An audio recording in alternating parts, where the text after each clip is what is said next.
नजरों ने जिसे महज एक ग्राहक समझा था, वो खामोश दुआओं की विरासत छोड़ गया।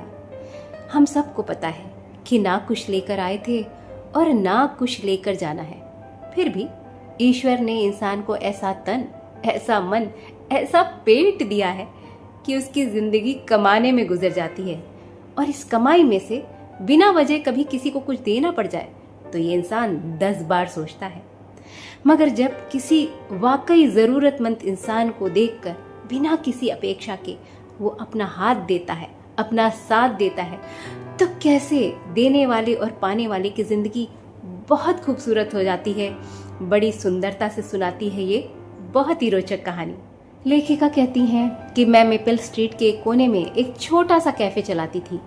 कोई आलीशान जगह नहीं थी, कुछ लकड़ी की मेजें, मध्यम रोशनी और ऐसी जगह जहां अजनबी भी परिवार जैसा महसूस करे। इसीलिए जिस दिन वो पहली बार आया, मेरी नज़र उस पर ठहर गई। उम्र कोई 70 के पार रही होगी। उसके कोट की आस्तीनें घिसे हुई थी, जूते पुराने थे, पर उसके चलने के अंदाज में एक अजीब सी गरिमा थी। उसने मेन्यू की सबसे सस्ती चीज़ मंगवाई, 1 कप ब्लैक कॉफ़ी। फिर वो खिड़की के पास वाली मेज़ पर जाकर बैठ गया, पूरे 3 घंटे के लिए। उसके हाथ में न कोई फ़ोन था, न कोई किताब थी, बस वो वहाँ बैठा रहा, कभी कभी बाहर गुजरने वालों को निहारता। अगले दिन वो फिर आया, वही कॉफ़ी, वही मेज़, वही 3 घंटे। हफ्ते के अंत तक दूसरे ग्राहक कानाफूसी करने लगे। ये फालतू में जगह घेरे रहता है, अगर इसे कॉफ़ी ही पीनी है तो ये 3 घंटे क्यों बैठता है, कहीं ये बेघर तो नहीं। लेकिन मुझे उसमें कुछ भी बुरा नहीं लगता। वो जाने से पहले थैंक यू ज़रूर बोलता, अपनी मेज़ खुद साफ करता। भले ही वो कॉफ़ी उसके बजट पर भारी रहती हो, लेकिन फिर भी टिप में कुछ सिक्के ज़रूर छोड़ जाता। एक दिन मैं जब उसके लिए कॉफ़ी लाई तो एक ब्रेड का टुकड़ा भी साथ में ले आई। उसने मेरी तरफ देखा और कहा, मैंने इसका ऑर्डर नहीं दिया। मैंने मुस्कुराकर कहा, ये मेरी तरफ से है। अगले हफ्ते मैंने ब्रेड के साथ सूप भी दे दिया। कभी कोई मीठी चीज़ दे देती। वो कुछ नहीं कहता, कभी कोई शिकायत नहीं करता, कभी कुछ नहीं मांगता, बस खामोशी से बैठा रहता, जैसे दुनिया में ये कैफे ही अकेली जगह हो जहाँ वो खुद को सुरक्षित महसूस करता था। वक्त के साथ मुझे पता चला कि उसका नाम वॉल्टर है। 2 साल पहले उसकी पत्नी गुजर गई थी। उसने मुझसे एक बार कहा था कि घर में जब सन्नाटा होता है तो डर लगता है, कम से कम यहाँ जिंदगी की हलचल तो है। ये बात मेरे दिल में घर कर गई कि वो यहाँ खाना खाने नहीं आता था, शोर के लिए आता था, गर्माहट के लिए आता था, इस एहसास के लिए आता था कि वो दुनिया में अकेला नहीं है। फिर एक दिन वो नहीं आया।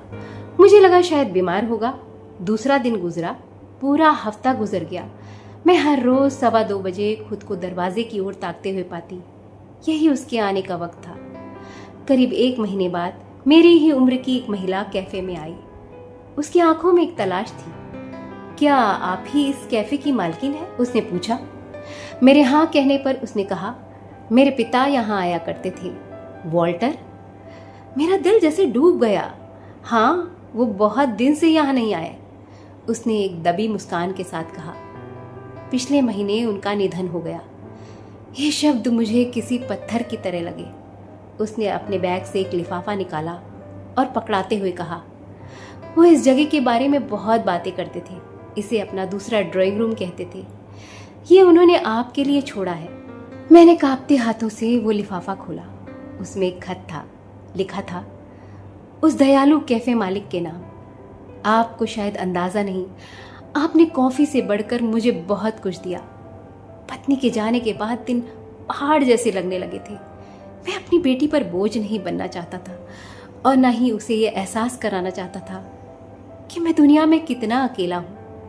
आपके कैफे ने मुझे सुबह सोकर उठने की वजह दी। वो ब्रेड, वो सूप, वो एहसास, मेरी उम्र में किसी के द्वारा पहचाना जाना दुनिया की सबसे बड़ी दौलत है।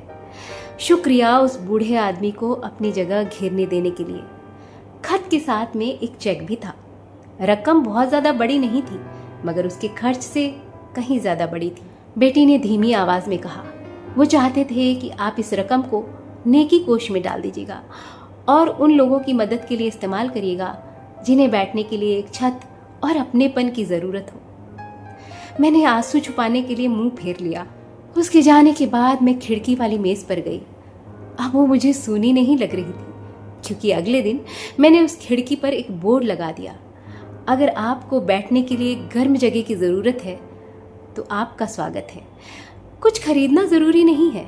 तब से वो मेज़ कभी खाली नहीं रही। कभी कोई संघर्ष करता छात्र तो कभी कोई अकेली महिला, और जब मैं उन्हें कॉफ़ी देने जाती तो मुझे वॉल्टर की याद आती। अक्सर खामोश रहने वाले ग्राहक दिल पर गहरा असर छोड़ जाते हैं। वो चला गया पर एक सबक सिखा गया कि किसी के अकेलेपन में उसके साथ बैठ जाना दुनिया का सबसे अनमोल तोहफा है। तो ये बात, ये कहानी अच्छी लगी हो तो वीडियो को लाइक करिएगा, शेयर करिएगा और चैनल को सब्सक्राइब ज़रूर करिएगा।